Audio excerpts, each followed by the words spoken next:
Hello, everyone. Welcome to another episode of the Triple Dub podcast with four women who cover the NBA, but more importantly, our hometown team, the Washington Wizards. I'm Becca, also known as Becca MVP from Wizards Extra, and I'm excited to do this podcast because we haven't had one in a while. We're going to do the typical startup by singing our songs, and I'm going to choose the Save Your Tears remix by The Weeknd and Ariana Grande because I always have to include her somehow, and since she's got something with The Weeknd, it's epic, so I'm going to stick with that. I'm curious to see what you ladies have, so let's start with Brie. What do you got? Yes. Hey, everybody. We're back. I am Brianna, and I'm a digital producer with Radio 1 DC, but I enjoy my time with these ladies covering the Washington Wizards. We've been doing this together for about 3 years now. So it's been a lot of fun. And so my song for tonight is by Light Show, and it is Everything I Came For. And this is going into the playoffs, which I'm sure the Wizards, they will get there, after they get past the play-in. But, they're coming for everything. They want it all. So I'm excited to see this. And Carita, what are you listening to? Yes, I'm Carita Parks. I am the founder of Double Take Sports and also a Wizards reporter for Sports Journey. On my list this week is the same kind of theme, Wizards going into the play-in game. I chose Coming In Hot by Andy Mineo and Lecrae because they are coming in hot, and I can't wait to see what they do. Yes. So I guess I'm next. I told the ladies before we got started, I'm like, y'all, I need a song. What can I pick? Before we get there, let me introduce myself. My name is Candi Waller, also known as Seawall from Seawall Sports and Entertainment. And along with these lovely ladies, as they already said, we spent a few years together covering the Washington Wizards. So it's always a great time when we get together and connect. So my song, because I always got to dig in the crates for my song, y'all. It is the Jump Off. It's the Jump Off by Lil' Kim, because that is a good hype song, and it came on my workout playlist the other day. So I was like, all right, it's the Jump Off. That workout playoff be coming through. Right. Well, that being said, listen, for the last couple weeks, we've had, some moody weeks where we've chose some sad songs, some low songs. So these songs are high vibration. So I can roll with this. I think we're on a good thing here. So. And you know what? It matches the Wizards, too, because they're going on strong, too. So what do we got this week for what's going on in Wizards, guys? Yes. So our Wizards are, as Carita said, coming in hot. Okay. They are on a roll right now. Our last episode, if you listened or if you watched, you will see that we were trying to go streaking again. And, it kind of happened. But and so we are excited that the Wizards are on their way. They have clinched their spots in the play-in tournament. But before we even got there, our guy, Russell Westbrook, he made history. Every other night he's making history, but he is now the official triple-double leader in NBA history. So we are just so excited for him. Epic. Congratulations again to Westbrook, and he did it while wearing a Wizards jersey. So that's amazing. How did you guys feel after seeing that happen? I think you just said it, he did it in a Wizards jersey, which was super cool. And especially for us to be covering this team and watch history. I personally was really reflecting on that. And I was like, it's such a pleasure to have been able to witness this firsthand. It just shows the work that he's put in throughout his career. And like he said, getting triple doubles are not easy. So to rack up at the time 182, and since then it's 184 now. To do that, he hit a record that people thought was untouchable. Mm-hmm. And he did it. So I'm proud of Russell Westbrook, and I think it was such a great accomplishment. Just proud of him.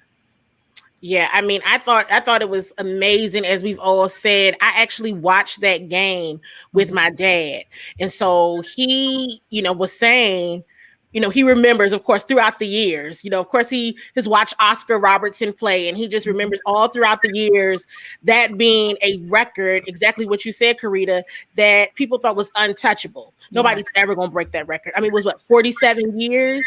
So we started talking here on the Triple W, and then I was also mentioning through my SeaWorld Sports and Entertainment Network, when things were down with the Wizards, it was, let's just smell the flowers for a minute, because we're watching history. Yeah. Like, what he is doing is just hard in basketball land.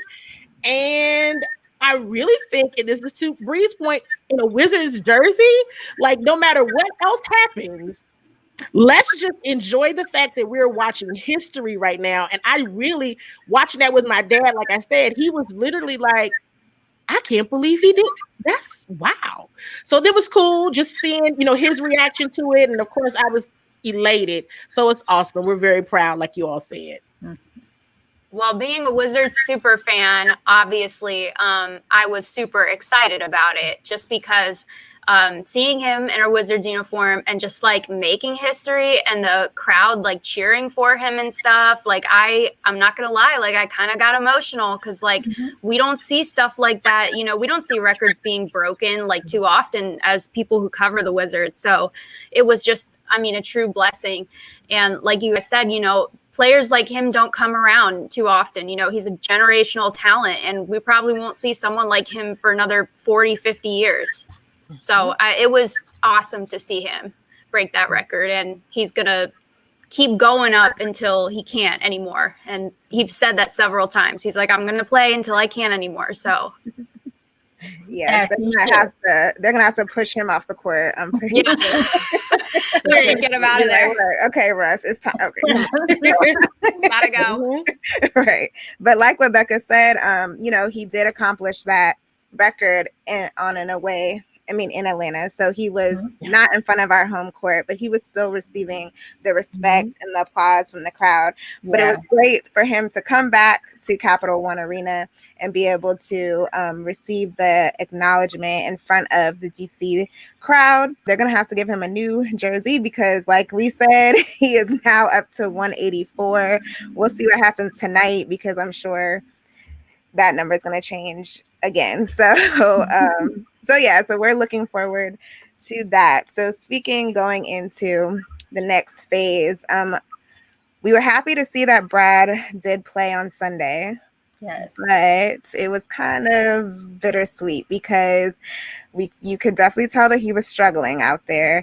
And you don't want him to re-injure it. But so I was a little hesitant. I'm like, just take him out, just let him rest a little bit. But what were you guys thinking of seeing Brad struggle? We'll start with you, Candi. I had the exact same reaction you did, Bree. I was like, ooh, he's really hurt. But then I was like, okay, these are the moments, right, where you say, yes, I'm hurt. Right? These are the moments that it's like, this is where legends are made. When you get into the game, when you're hurt or you're sick and you say, I'm going to help lead this team and will this team to a win. And that's exactly what happened. A part of me always wants our injured players to rest. Let them rest. Let them rest. Let's just get into the play-in. But I think they really wanted that 8th seed. They wanted to for sure secure their spot and play against the Celtics, tonight that we'll see. And so I think it was I definitely, like you said, bittersweet, mixed feelings, but I think it's part of Brad's MO and just getting the respect he deserves and showing that he is a true leader on this team and across the league. Mm-hmm. Nobody can say that Brad doesn't give it his all, because he clearly will put his whole body out on the line. And he said that on several occasions. He said, listen, like I'm in it, for ride or die. Like I'm going to do this and I'm just going to give it all I got. And the game was kind of concerning at the beginning. It looked like he re-agitated it or something, but the second half, he just shined, and he did what he needed to do. So Kudos to Brad. It just shows, his capabilities as a leader. And I'm concerned about his injury going forward, because hamstrings do take like a week or two to like fully heal. So I'm hoping that they can kind of give him breaks where he can, because I'm sure they'll play him tonight, and it's just going to be crazy. Like, I don't know. I'm kind of scared. Yeah, I'm concerned about his injury as well, because he's been playing with that hamstring injury for a couple of weeks now. It had him out a little bit for this season earlier. But, Brad, in the press conference leading up to tonight's game, he talked about how no one knows his body the way he knows his body. And so he made the decision to play in the game. And he said he didn't want the play-in game to be his first game back. He said it was a possibility he could have set himself back. But, I think to Candi's point, he had to step up in that moment. And that's what he decided to do. And luckily, he didn't take a step back. Right. But I think what he said is true, because he was a little rusty in the game against Charlotte. So if he would come back, if he came back for the play-in and that's his first game, would have been rough. Yeah. So I think that was actually a smart decision.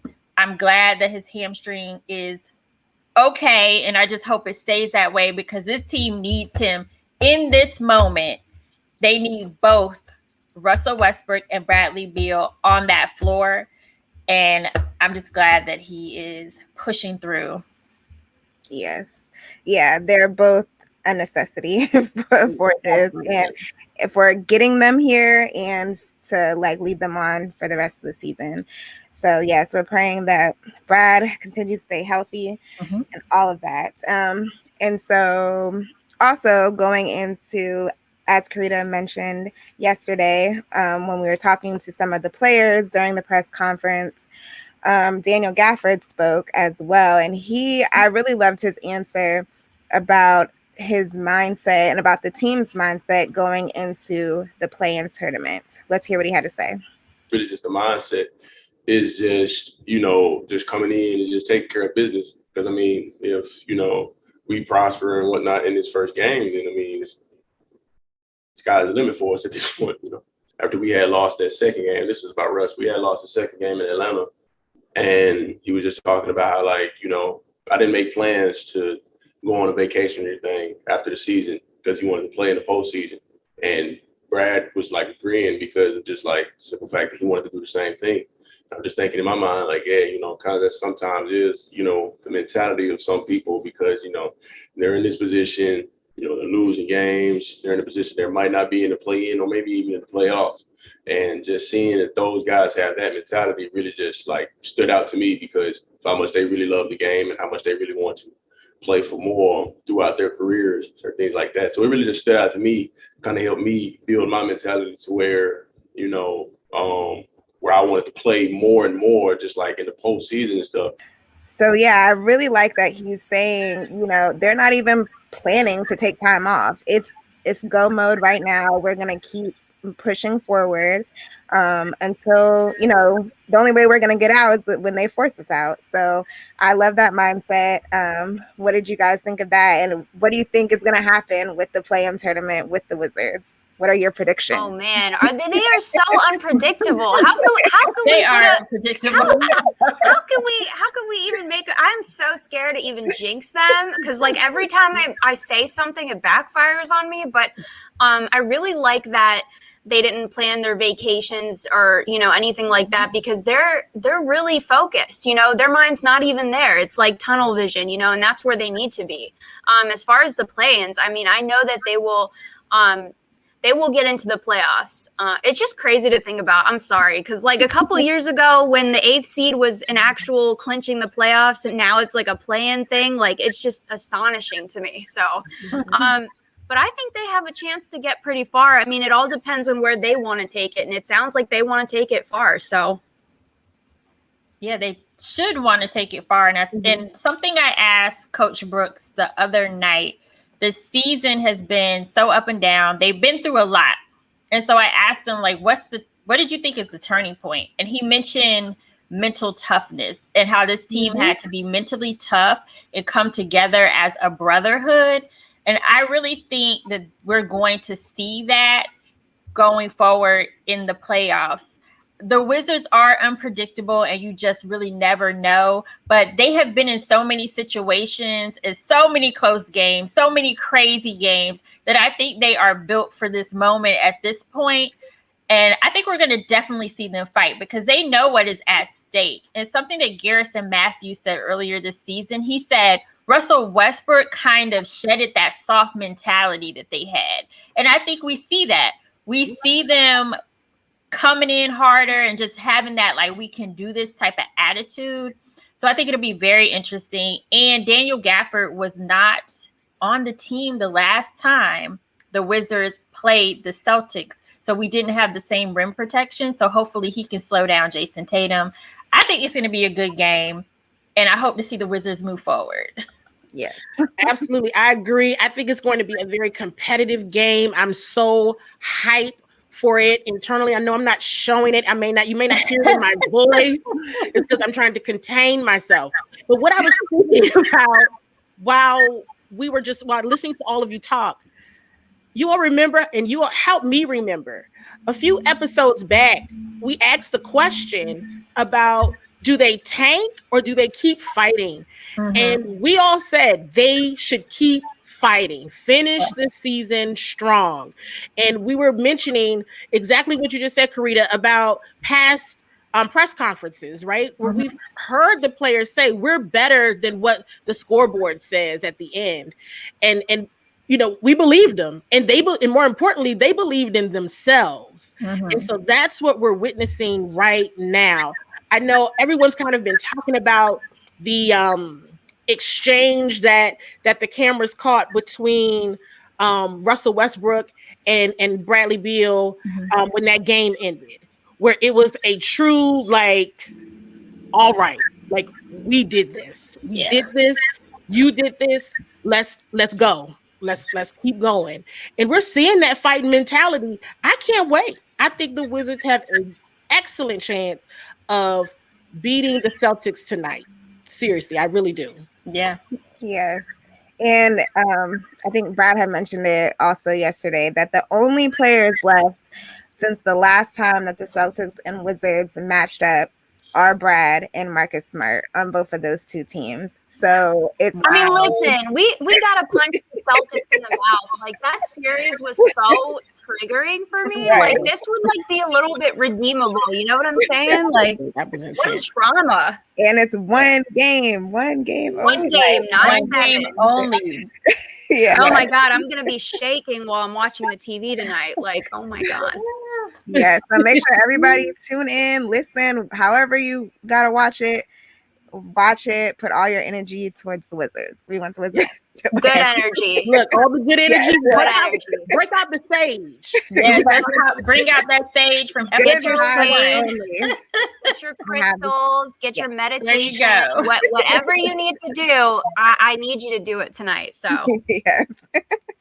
Well, that's what we have going on in Wizards Land. As you can see, it's a lot going on, and we're all really excited. So hopefully we will be back on our next episode talking about more playoffs and talking about the Wizards in the playoffs. Okay. All right. So now we'll move on to even more of what's going on with the NBA with Candi. Yes. So, hey, everybody, it's playoff season. We're trying to figure out what to talk about. And I was like, well, maybe this, maybe that, maybe. And the lady said, it's playoffs, Candi. We're talking about the playoffs. I got it. I got you. And you're right. So really quick, we're going to pull up here. I know some are listening. So what we're looking at right now is the playoff picture, inclusive of the play-in games. So, of course, we have our Washington Wizards at the 8th seed playing the 7th seed Boston Celtics tonight. But overall, right, just looking at let's take the Wizards path, right? Mm-hmm. What's best case scenario, you all thinking, ladies, of what you all would like to see happen in the path for the Wizards? Best case Ooh. scenario is they win, so they don't have to play another game to get into the playoffs. So if they win against Boston, they can go straight into the playoffs, and it'll be against Brooklyn. And personally, I would rather see Brooklyn over the 76ers. Absolutely. Yeah. Absolutely. 76ers, not a good matchup for the Wizards. If we can avoid that at all costs, I mean, it's do or die with Boston tonight. So, And I think too, if like again, like what we said earlier, it's one game. They get through this one game. Then if we get to the playoffs, then at least it's 7 games. And so even if Brad is still recuperating or whatever, they're still trying to get warmed up and cranked up and all that, they have a little bit more time. Then it's just like elimination. So definitely, definitely hope for that. So winning is the best scenario. Brad said it best. Everything is on the line tonight. Yep. Absolutely. And I wholeheartedly agree, by the way. I mean, just the 76ers, no. And I think the 76ers, too, are like the best record in the East. It's a lot of energy around the 76ers. And as you all have already mentioned, not a great matchup for the Wizards. Not a great matchup at all. So best case scenario, Wizards against the Nets. And then we'll go, hey, if the Wizards end up seeing the 76ers in the Eastern Conference Finals, I can live with that. Oh yeah, for sure. I can live with the Eastern Conference Finals. What I cannot live with is the Wizards getting punched in the mouth in the first round. And they'll be tired because that means they had to play 2 games instead of 1. Right. Exactly. Playing 1 game is always easier than playing 2 games to get into the playoffs. So. And this whole season has been very tiring for them. So let's just, let's just go straight to the playoffs. And right. And you know what? I'm with LeBron James. Like, who made up this concept? They need to be fired. Like, I can't. Brooke said that too the other night. He was like, listen, I'm with the king. He needs to be fired. Whoever made that up, because we can't. Aren't they in the play-in though? Like they are in the play-in. For the play-in, they may not make it to the playoffs. So yes, that person needs to be fired because I don't want to see the Lakers again. So if they get in through the play-in, then it was a bad idea. Right. Okay. It just depends. So whatever happens. But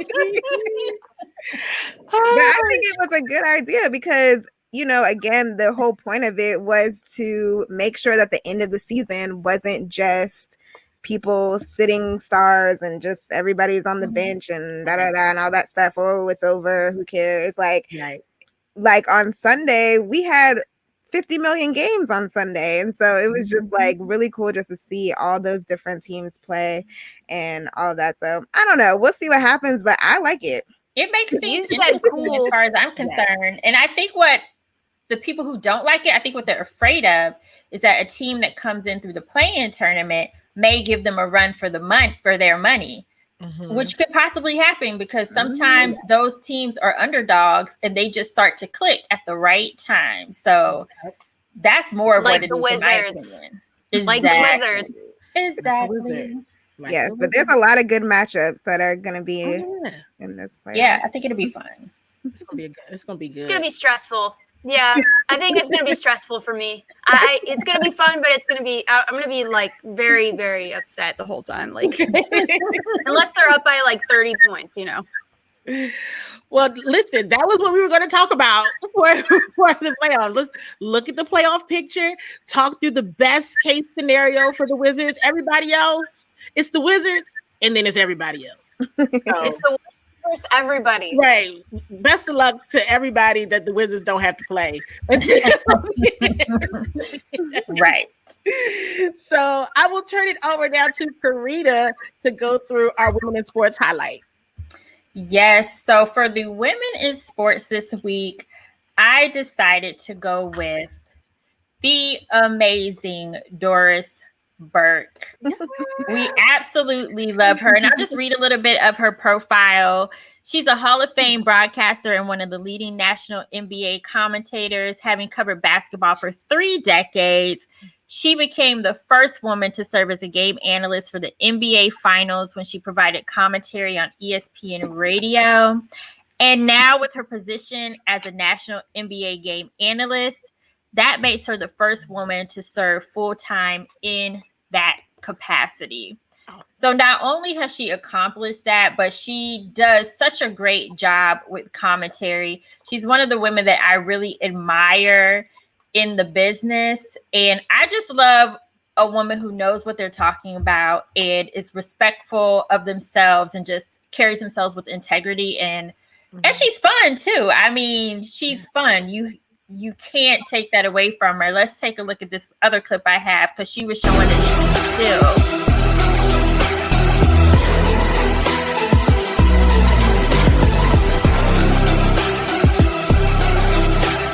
bucket. I'm gonna start telling people she's my aunt, honestly. Like, what do I have to lose here? I mean, seriously, she is a classy lady. She's funny, just like everything Carita says. I mean, she is the whole package when it comes to working in the NBA commentary industry. Yeah, I had the pleasure of meeting Doris Burke. One of the sports, the Women in Sports and Events, also known as WISE organization, has an annual event in New York, in like Manhattan downtown, where all the action is happening. Pre-COVID, probably pre-COVID, exactly right, pre-COVID. And so this was a few years ago. She was one of the presenters, and they were also acknowledging her as a WISE Woman of the Year. And she is exactly like how the clip, Carita, that you pulled and you shared. She's so nice, she's so kind and fun loving, and just super smart. And even in that about 10 or 15 minute conversation, she was just very engaging and encouraging. Because we were just, I was just starting in the business. And she's awesome. She's super duper cool. Yeah.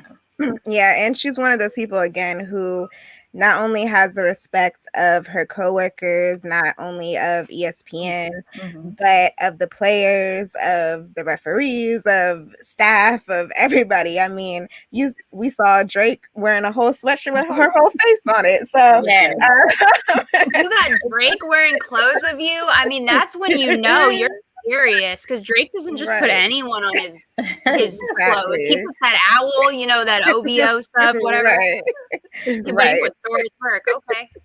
Right. So she's I mean, hopefully all of us will be able to meet her. Maybe she'll be a guest on our pod. We'd love for that, Miss Burke. If you're listening by chance, we're going to speak that into existence. Yeah, Doris Burke on a future Triple W podcast episode. And I think that's a great way to end the segment, is just speaking something like that into existence. But like I said, Doris Burke, she is the GOAT, and we just wanted to show some love to her in our women spotlight for this week.